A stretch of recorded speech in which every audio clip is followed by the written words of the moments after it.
Class 12 UP board के प्यारे विद्यार्थियों, स्वागत है आप सभी का शिवम लेक्चरर में। साहित्यिक हिंदी का पेपर है जो 18 फरवरी 2026 के लिए सबसे ज़्यादा महत्वपूर्ण है। मेरे प्यारे बच्चों, पूरा पेपर एकदम अच्छे से आंसर के साथ हल करके आपको बताने वाले हैं, तो आप लोग वीडियो को पूरा अंत तक देखिएगा। यदि आप वीडियो को पूरा अंत तक देखते हैं तो ये मेरी गारंटी है कि आप बोर्ड एग्जाम 2026 में हिंदी में 95 प्लस अंक जरूर लेकर आओगे। यह एक वायरल पेपर है, सेम ऐसा ही पेपर आपके बोर्ड एग्जाम 2026 में पूछा जाएगा। समय 3 घंटे 15 मिनट का होता है मेरे प्यारे बच्चों, और पूर्णांक होता है 100 का। यहाँ पर थोड़ा सा निर्देश देख लेते हैं। निर्देश में क्या है? प्रारंभ के 15 मिनट परीक्षार्थियों को प्रश्न पत्र पढ़ने के लिए निर्धारित है। इस प्रश्न पत्र में 2 खंड हैं, दोनों खंडों के सभी प्रश्नों के उत्तर देना अनिवार्य है। तो सभी लोग वीडियो को लाइक करेंगे, चैनल पर नए होंगे चैनल को सब्सक्राइब करेंगे, शेयर करेंगे। चलिए वीडियो को शुरू करते हैं। खंड का प्रश्न नंबर 1 का है, हिंदी गद्य साहित्य में 1918 से 1938 ईस्वी तक के काल को किस नाम से जाना जाता है? क्या शुक्ल युग के नाम से जाना जाता है, शुक्लोत्तर युग के नाम से, या द्विवेदी युग के? इनमें से कोई नहीं। तो हिंदी गद्य साहित्य में 1918 से 1938 ईस्वी तक के काल को शुक्ल युग के नाम से जाना जाता है मेरे प्यारे बच्चों। पहला ऑप्शन राइट हो जाएगा। और शुक्ल युग को छायावाद युग भी कहते हैं, शुक्ल युग को छायावाद युग भी कहते हैं। और ध्यान रखिएगा, छायावाद के 4 स्तंभ किसे कहा जाता है? तो सूर्यकांत त्रिपाठी निराला को, सुमित्रा नंदन पंत को, महादेवी वर्मा को और जयशंकर प्रसाद को। ये है छायावाद के 4 स्तंभ: सूर्यकांत त्रिपाठी निराला, सुमित्रा नंदन पंत, महादेवी वर्मा और जयशंकर प्रसाद। जयशंकर प्रसाद को छायावाद का प्रवर्तक माना जाता है। ठीक है, ध्यान रखिएगा, जयशंकर प्रसाद को छायावाद का प्रवर्तक माना जाता है। इसके बाद मेरे प्यारे बच्चों, प्रश्न नंबर 1 का खा है, कहानी विधा की रचना है। गरुड़ ध्वज है, अपना अपना भाग्य है, आन का मान है, राजमुकुट है। तो कहानी विधा की रचना है अपना अपना भाग्य, दूसरा ऑप्शन राइट हो जाएगा। और अपना अपना भाग्य कहानी है जैनेन्द्र कुमार की। ठीक है, गरुड़ ध्वज नाटक है लक्ष्मी नारायण मिश्र का, लक्ष्मी नारायण मिश्र का गरुड़ ध्वज नाटक है। और आन का मान ये भी नाटक है हरिकृष्ण प्रेमी का। राजमुकुट किसका नाटक है? कमेंट करके बताएंगे इसका उत्तर। यदि आपको इसका पीडीएफ चाहिए तो डिस्क्रिप्शन में टेलीग्राम की लिंक मिल जाएगी, वहां से टेलीग्राम ज्वाइन करेंगे, आपको पीडीएफ मिल जाएगा। प्रश्न नंबर 1 का गा है, उक्त व्यक्ति प्रकरण के रचनाकार हैं। गोकुलनाथ हैं, दामोदर शर्मा हैं, नाभादास हैं, मुंशी सदा सुखलाल हैं। तो उक्त व्यक्ति प्रकरण के रचनाकार हैं दामोदर शर्मा, दूसरा ऑप्शन राइट हो जाएगा। इसके बाद प्रश्न नंबर 1 का घा है, प्रेम तरंग रचना है महादेवी वर्मा की, भारतेंद्र हरिश्चंद्र की, जैनेन्द्र कुमार की, डॉक्टर रामविलास शर्मा का। तो प्रेम तरंग रचना है भारतेंदु हरिश्चंद्र की। ठीक है, इसके बाद है मेरे प्यारे बच्चों प्रश्न नंबर 1 का अंगा, कौन सी कहानी अज्ञेय की नहीं है? विपथगा, वारिस, कोठरी की बात, शरणार्थी। तो विपथगा, कोठरी की बात और शरणार्थी ये अज्ञेय की रचना है, अज्ञेय की कहानी है। वारिस अज्ञेय की कहानी नहीं है। वारिस मेरे प्यारे बच्चों किसकी रचना है? मोहन राकेश की कहानी है। वारिस किसकी है? मोहन राकेश की कहानी है, दूसरा ऑप्शन राइट हो जाएगा। प्रश्न नंबर 2 का है, स्थूल के प्रति सूक्ष्म का विद्रोह किस काव्य आंदोलन के लिए कहा जाता है? प्रगतिवाद को, छायावाद को, प्रयोगवाद को, भक्ति आंदोलन को। तो स्थूल के प्रति सूक्ष्म का विद्रोह छायावाद काव्य आंदोलन के लिए कहा जाता है, दूसरा ऑप्शन राइट हो जाएगा। छायावाद स्थूल के प्रति सूक्ष्म का विद्रोह है, या कथन डॉक्टर नगेंद्र का है। ध्यान रखिएगा, छायावाद स्थूल के प्रति सूक्ष्म का विद्रोह है, या कथन किसका है? डॉक्टर नगेंद्र का, इसको ध्यान रखिएगा। इसके बाद प्रश्न नंबर 2 का खा है, निम्नलिखित में से खड़ी बोली का प्रथम महाकाव्य है? प्रिय प्रवास है, कामायनी है, वैदेही वनवास है, साकेत है। तो खड़ी बोली का प्रथम महाकाव्य है प्रिय प्रवास। ठीक है, खड़ी बोली का प्रथम महाकाव्य है प्रिय प्रवास। और खड़ी बोली के प्रथम महाकवि हैं अयोध्या सिंह उपाध्याय हरिओद। ध्यान रखिएगा, वैदेही वनवास भी अयोध्या सिंह उपाध्याय हरिओद की रचना है। और प्रिय प्रवास में 17 सर्ग है। कितने सर्ग हैं? 17 सर्ग हैं, ध्यान रखिएगा। इसके बाद है कामायनी। तो कामायनी महाकाव्य जयशंकर प्रसाद का है और इसमें 15 सर्ग हैं। साकेत महाकाव्य किसका है? मैथिली शरण गुप्त का, और इसमें 12 सर्ग हैं। इसके बाद अगला प्रश्न है, प्राकृत के सुकुमार कवि कहलाते हैं? जयशंकर प्रसाद, सुमित्रा नंदन पंत, सूर्यकांत त्रिपाठी निराला, महादेवी वर्मा। तो सुमित्रा नंदन पंत को प्राकृत का सुकुमार कवि कहा जाता है। और महादेवी वर्मा को आधुनिक युग की मीरा कहा जाता है, ध्यान रखेंगे, आधुनिक युग की मीरा महादेवी वर्मा को कहा जाता है। और वेदना की प्रतिमूर्ति महादेवी वर्मा को कहा जाता है। और क्या कहा जाता है? वेदना की प्रतिमूर्ति। इसके बाद अगला प्रश्न है, एक भारतीय आत्मा किसे कहा जाता है? माखनलाल चतुर्वेदी को, हरिवंश राय बच्चन को, दिनकर को, श्याम नारायण पांडे को। एक भारतीय आत्मा कहा जाता है किसको? माखनलाल चतुर्वेदी को। पहला ऑप्शन राइट हो जाएगा। प्रयोगवादी कवियों को राहों के अन्वेषी किसने कहा है? प्रयोगवादी कवियों को राहों के अन्वेषी किसने कहा है? धर्मवीर भारती, अज्ञेय, मुक्तिबोध, नामवर सिंह। तो सच्चिदानंद हीरानंद वासेन अज्ञेय ने कहा है, दूसरा ऑप्शन राइट हो जाएगा। इसके बाद मेरे प्यारे बच्चों प्रश्न नंबर 3 है। क्या कह रहा है? निम्नलिखित गद्यांश का संदर्भ देते हुए किसी एक के नीचे दिए गए प्रश्नों का उत्तर दीजिए। ठीक है, गद्यांश के नीचे 5 प्रश्न होंगे, 2-2 अंक के, कुल मिलाकर के गद्यांश 10 अंक का पूछा जाता है। और ये गद्यांश मोस्ट इंपॉर्टेंट है, तो किसी भी गद्यांश को हल करने से पहले सबसे पहले पढ़ते हैं। जब तक हम इसको पढ़ रहे हैं तब तक आप कमेंट करके बताएंगे कि इस गद्यांश के पाठ और लेखक का नाम क्या है। इसलिए मैं मानता हूँ कि दुख भगवान का वरदान है, अहंकार और किसी औषधि से गलता नहीं, दुख ही भगवान का अमृत है। वह क्षण सचमुच ही भाग्योदय का हो जाता है अगर हम उसमें भगवान की कृपा को पहचान लें। उस क्षण यह सरल होता है कि हम अपने से मुड़े और भाग्य के सम्मुख हों। बस इस सम्मुखता की देर है कि भाग्योदय हुआ रखा है। असल में उदय उसका क्या होना है? उसका आलोक तो कण कण में व्याप्त तो सदा सर्वदा ही है ही। उस आलोक के प्रति खुलना हमारी आँखों का हो जाए, बस उसी की प्रतीक्षा है। साधना और प्रयत्न सब उतने मात्र के लिए हैं। प्रयत्न और पुरुषार्थ को कोई दूसरा लक्ष्य मानना बहुत बड़ी भूल होगा। ऐसी चेष्टा व्यर्थ सिद्ध होगी। तो यहाँ पर मेरे प्यारे बच्चों पहला क्वेश्चन पूछा है, उपयुक्त गद्यांश का संदर्भ लिखिए। तो प्रस्तुत गद्यांश हमारी पाठ्यपुस्तक हिंदी गद्य में संकलित एवं सुप्रसिद्ध कथाकार और निबंधकार जैनेन्द्र कुमार द्वारा लिखित भाग्य और पुरुषार्थ नामक निबंध से अवतरित है। अभी एक जगह आया था भाग्योदय, ठीक है, क्या शब्द आया था मेरे प्यारे बच्चों? भाग्योदय शब्द आया था। तो ध्यान रखिएगा, जहाँ पर भाग्योदय शब्द मिलेगा तो आप समझ जाइए भाग्य और पुरुषार्थ से पाठ से लिया गया है, क्योंकि भाग्य शब्द भी मिलेगा और पुरुषार्थ शब्द भी मिलेगा। इसके बाद है दूसरा क्वेश्चन, रेखांकित अंश की व्याख्या। तो व्याख्या मेरे प्यारे बच्चों किसकी करना है? जिसकी रेखा खींची हुई है, यानी यहाँ से लेकर के यहाँ तक की आपको व्याख्या करना है। मोस्ट इंपॉर्टेंट पैराग्राफ है। लेखक जैनेन्द्र कुमार कहते हैं कि मनुष्य का अहंकार किसी भी सांसारिक उपाय, सुख या औषध से नष्ट नहीं होता है। अहंकार को समाप्त करने की शक्ति केवल दुख में है। इसलिए लेखक दुख को भगवान का अमृत मानते हैं। दुख एक प्रकार का शोधन है जो व्यक्ति के भीतर की कठोरता को गलाता है, उसे विनम्र बनाता है और उसे आत्मज्ञान की ओर प्रेरित करता है। इस प्रकार दुख अहंकार को मारकर व्यक्ति को एक नया शुद्ध आध्यात्मिक जीवन देता है। इसके बाद प्रश्न नंबर 3 है, लेखक ने दुख को ईश्वर का वरदान क्यों माना है? तो अभी आपने पढ़ा था, लेखक ने दुख को ईश्वर का वरदान इसलिए माना है क्योंकि दुख ही वह माध्यम है जो मनुष्य के अहंकार को तोड़ता है और उसे समाप्त करता है। जब मनुष्य दुख झेलता है तभी वह अपनी अक्षमता को स्वीकार करता है और ईश्वर की शक्ति तथा कृपा के प्रति समर्पित होता है, जो आध्यात्मिक उन्नति का मार्ग है। इसके बाद मेरे प्यारे बच्चों अगला प्रश्न है, लेखक के अनुसार व्यक्ति के भाग्योदय का क्षण कौन सा है? तो लेखक के अनुसार व्यक्ति के भाग्योदय का क्षण वह है जब वह दुख के क्षणों में भी भगवान की कृपा को पहचान लेता है। उस क्षण व्यक्ति अपने आप से मुड़कर अर्थात अहंकार और स्वार्थ को त्याग कर भाग्य ईश्वर के सम्मुख हो जाता है। यह सम्मुखता ही भाग्योदय है। इसके बाद अगला प्रश्न है, लेखक के अनुसार पुरुषार्थ का क्या उद्देश्य होता है?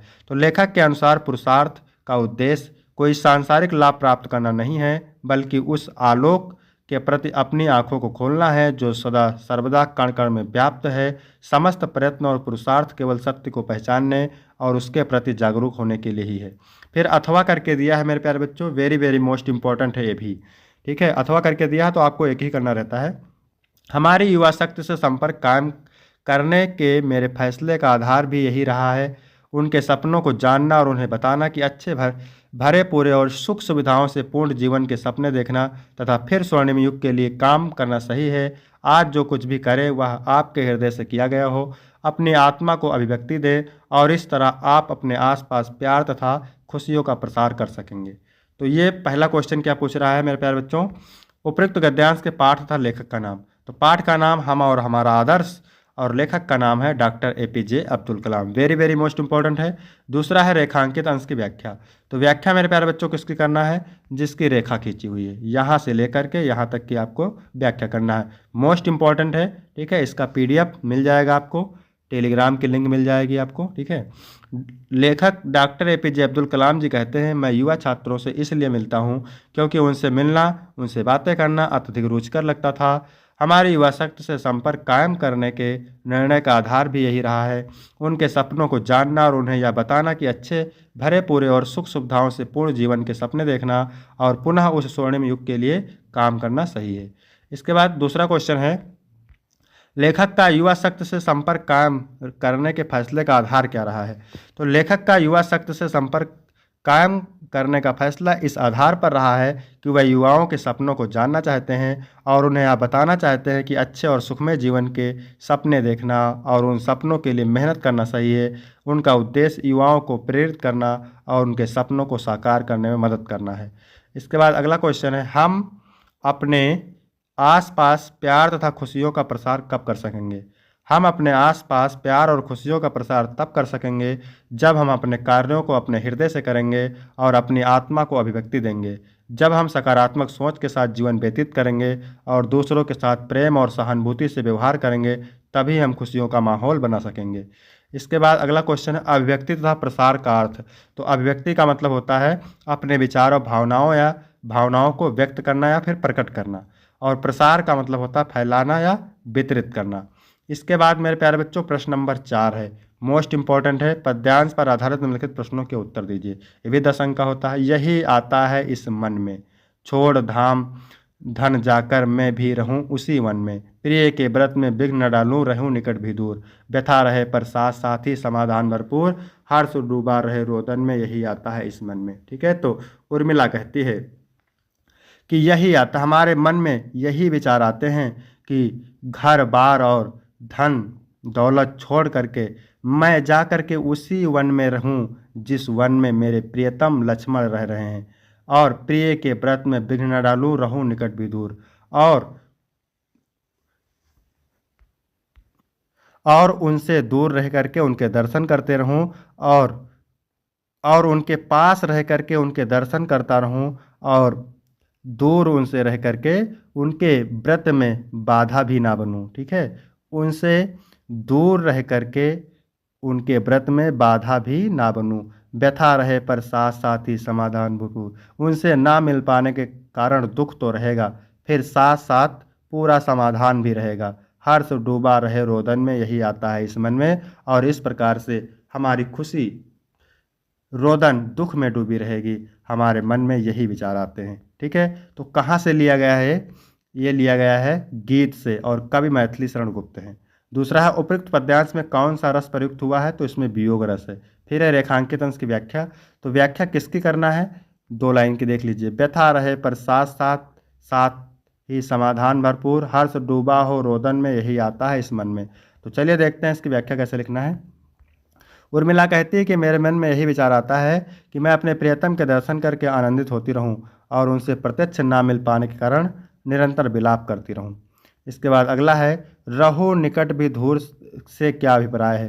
तो रहो निकट भी दूर से अभिप्राय यह है कि मैं अर्थात उर्मिला उनके निकट रहते हुए भी उनसे दूर नहीं रहूंगी।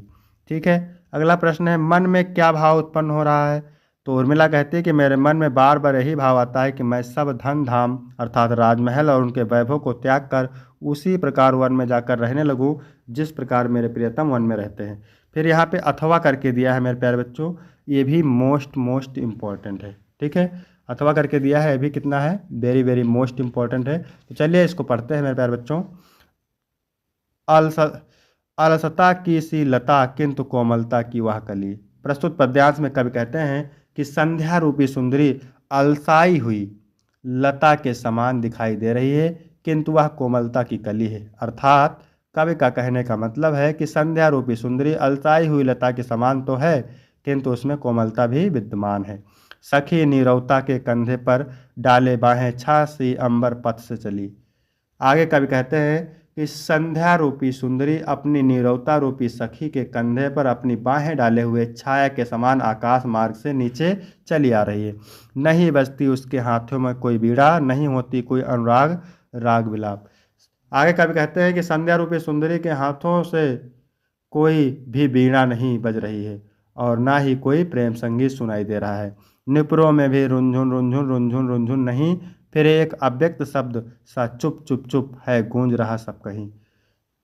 संध्या रूपी सुंदरी के घुंघरुओं में भी रुंझुन रुंझुन की ध्वनि नहीं है। यानी संध्या रूपी सुंदरी के घुंघरुओं में भी रुंझुन रुंझुन ध्वनि नहीं है। सभी जगह केवल एक ही अव्यक्त सा स्वर सुनाई दे रहा है, वह शब्द है चुप चुप चुप, अर्थात सभी जगह सन्नाटे का साम्राज्य है। इसके बाद पहला क्वेश्चन है उपयुक्त पद्यांश के कवि तथा शीर्षक का नाम। तो कवि हैं सूर्यकांत त्रिपाठी निराला और शीर्षक है संध्या सुंदरी, मोस्ट इंपॉर्टेंट है। इसके बाद दूसरा क्वेश्चन है कवि ने संध्या का चित्रण किस प्रकार किया है। तो कवि ने संध्या का चित्रण एक सुंदर शांत और थकी हुई अप्सरा अर्थात सुंदरी के रूप में किया है। बस आपको इतना लिख देना है। इसके बाद रेखांकित अंश की व्याख्या। तो व्याख्या मैंने पूरी आपको बता दिया है, ठीक है, आप देख सकते हैं। इसके बाद अगला क्वेश्चन है अनुराग तथा अव्यक्त शब्द का विलोम लिखिए। तो अनुराग का मतलब होता है प्रेम स्नेह और इसका विलोम होता है विराग, ठीक है। अव्यक्त का मतलब होता है जो प्रकट ना हो, इसका विलोम होता है व्यक्त यानी जो प्रकट हो। इसके बाद है अलसता की लता में कौन सा अलंकार है। अलसता की सी लता में कौन सा अलंकार है। तो इसमें उपमा अलंकार है, ठीक है, क्योंकि सासी से आया है, वाचक शब्द का प्रयोग हुआ है। संध्या सुंदरी को अलसता से भरी लता के समान बताया गया है। इसमें मानवीकरण अलंकार भी है। इसके बाद है 5 का नंबर। निम्नलिखित में से किसी एक लेखक का जीवन परिचय देते हुए उनकी कृतियों का उल्लेख कीजिए। 80 शब्द में लिखना है और 5 अंक का है। जैनेन्द्र कुमार, हजारी प्रसाद द्विवेदी, डॉक्टर एपीजे अब्दुल कलाम, हरिशंकर प्रसाद। तो आप कमेंट करके बताएंगे तो इसका वीडियो आपको मिल जाएगा। इसके बाद अगला प्रश्न है कवि का जीवन परिचय देते हुए उनकी कृतियों का उल्लेख कीजिए। भारतेंद्र हरिश्चंद्र, सुमित्रानंद पंत, महादेवी वर्मा और अज्ञेय, मोस्ट इंपॉर्टेंट है। इसके बाद 6 नंबर क्वेश्चन है कहानी तत्वों के आधार पर खून का रिश्ता अथवा लाठी कहानी की समीक्षा कीजिए। 80 शब्द में है और 5 अंक का है, ये भी मोस्ट इंपॉर्टेंट है। इसके बाद 7 नंबर क्वेश्चन है 100 पठित खंड काव्य के आधार पर निम्नलिखित प्रश्नों में से किसी एक प्रश्न का उत्तर दीजिए। तो एक खंड काव्य है, अलग अलग जिले के लिए अलग अलग खंड काव्य होता है, तो इसे आप तैयार करेंगे। इसके बाद है मेरे प्यारे बच्चों खंड खा, ठीक है। प्रश्न नंबर 8 का है निम्नलिखित संस्कृत गद्यांश का संदर्भ सहित हिंदी में अनुवाद कीजिए। 7 अंक का होता है और ये गद्यांश मेरे प्यारे बच्चों वेरी वेरी मोस्ट इंपॉर्टेंट है। तो सबसे पहले देखते हैं इसका संदर्भ कैसे लिखना है, फिर आपको अनुवाद बताएंगे। प्रस्तुत गद्यांश हमारी पाठ्यपुस्तक संस्कृत के आत्मज्ञ एवं सर्वज्ञ नामक पाठ से अवतरित है। चलिए देखते हैं इसका अनुवाद कैसे लिखना है। याज्ञवल्क्य बोले अरि मैत्री, पति की इच्छा पूर्ति के लिए पति प्रिय नहीं होता बल्कि अपनी इच्छा पूर्ति के लिए पति प्रिय होता है। अरि ना ही पत्नी की इच्छा पूर्ति के लिए पति को पत्नी प्रिय होती है बल्कि अपनी इच्छा पूर्ति के लिए पत्नी प्रिय होती है। अरि पुत्र एवं धन की कामना के लिए पुत्र एवं धन प्रिय नहीं होता बल्कि अपनी ही कामना के लिए पुत्र एवं धन प्रिय होते हैं। सबकी कामना के लिए सब प्रिय नहीं होते, सब अपनी ही कामना के लिए प्रिय होते हैं, ठीक है। इसलिए हे मैत्री, यह आत्मा ही देखने योग्य है, दर्शन करने योग्य है, सुनने योग्य है, मनन करने योग्य तथा ध्यान करने योग्य है। आत्मा के दर्शन से है अवश्य ही यह सब कुछ ज्ञात हो जाता है। फिर अथवा करके दिया है, ये भी मोस्ट इंपॉर्टेंट है, ठीक है। संदर्भ देखेंगे कैसे लिखना है। प्रस्तुत गद्यांश हमारी पाठ्यपुस्तक संस्कृत दिग्दर्शिका के महर्षि दयानंदा नामक पाठ से अवतरित है। तो चलिए देखते हैं इसका अर्थ कैसे लिखना है। जन्म के 10वें दिन पिता ने यह सोचकर कि यह शिव की भक्ति करेगा, अपने पुत्र का नाम मूलशंकर रखा। 8वें वर्ष में उसका उपनयन संस्कार किया गया। जब मूलशंकर ने 13 वर्ष की आयु पूरी कर ली तो उसके पिता ने उसे शिवरात्रि व्रत करने को कहा। पिता की आज्ञा के अनुसार मूलशंकर ने व्रत के सभी नियमों का पालन किया। इसके बाद खा नंबर है इसका, निम्नलिखित श्लोकों का हिंदी में संदर्भ सहित अनुवाद कीजिए। तो सुखार्थिना कुतो विद्या, सुख चाहने वाले को विद्या कहाँ। कुतो विद्यार्थिना सुखम, विद्या चाहने वाले को सुख कहाँ। सुखार्थी व तजेत विद्या, सुख चाहने वालों को विद्या छोड़ देनी चाहिए। विद्यार्थी व तजेत सुखम, और विद्यार्थी को सुख छोड़ देना चाहिए। तो ये लिया गया सुभाषित रत्नान से, मोस्ट इंपॉर्टेंट है। फिर अथवा करके दिया है मत्ता गजेंद्रा हाथी मस्त हो रहे हैं, मुजता गोविंद्रा साढ़ प्रसन्न हो रहे हैं, वनेश विक्रांतरा मृगेंद्रा, और शेर वनों में अधिक शक्तिशाली हो रहे हैं। रम्या नगेंद्रा पर्वत सुंदर है, निर्भता नरेंद्रा राजा शांत हैं, परकीड़ितो वारिद्रो सुरेंद्रा, और इंद्र बादलों से खेल रहे हैं। तो ये ऋतुवर्णम से लिया गया है। इसके बाद है प्रश्न नंबर 9, निम्नलिखित में से किन्हीं दो प्रश्नों का संस्कृत में उत्तर दीजिए। 4 अंक यहाँ से मिलेंगे आपको, मोस्ट इंपॉर्टेंट है, इसको तैयार करेंगे। इसके बाद 10 का का, खा और गा है, 2 2 4 2 6 अंक का, मोस्ट इंपॉर्टेंट है, इसका भी वीडियो आपको जल्द ही मिल जाएगा। फिर 11 नंबर प्रश्न है निबंध, तो मोस्ट इंपॉर्टेंट है निबंध है, उत्तर आपको 250 शब्दों में देना है लगभग, तो इसका भी वीडियो आपको जल्द ही मिल जाएगा। फिर 12 का पहला है नैनम का संधि विच्छेद ने प्लस अनम होता है, उल्लेखा का संधि विच्छेद उत प्लस लेख होता है, उत प्लस लेखा। इसके बाद है हरिसेते का संधि विच्छेद होगा, हरिसेते में संधि होगा, कौन सी संधि है इसमें, तो इसमें है विसर्ग संधि, ठीक है। इसके बाद है खा नंबर प्रश्न, क्या कह रहा है, निम्नलिखित में से किसी एक का विग्रह करके समास का नाम लिखिए। तो चंद्रशेखरा में अव्ययीभाव समास है, घनश्याम में बहुब्रीहि समास है, यथाशक्ति में अव्ययीभाव समास है, प्रत्यक्ष में भी अव्ययीभाव समास है, प्रत्यक्ष में क्या है, अव्ययीभाव समास है। इसके बाद है 13 नंबर प्रश्न, क्या कह रहा है, आपके विद्यालय के पुस्तकालय में किन्हीं की हिंदी की पत्र पत्रिकाएं नहीं मंगाई जाती, इसकी शिकायत करते हुए प्रधानाचार्य को एक पत्र लिखिए, अथवा अपने जन्मदिन पर मित्र द्वारा भेजे गए उपहार के लिए धन्यवाद पत्र लिखिए। मोस्ट इंपॉर्टेंट है, इसको आप तैयार करेंगे।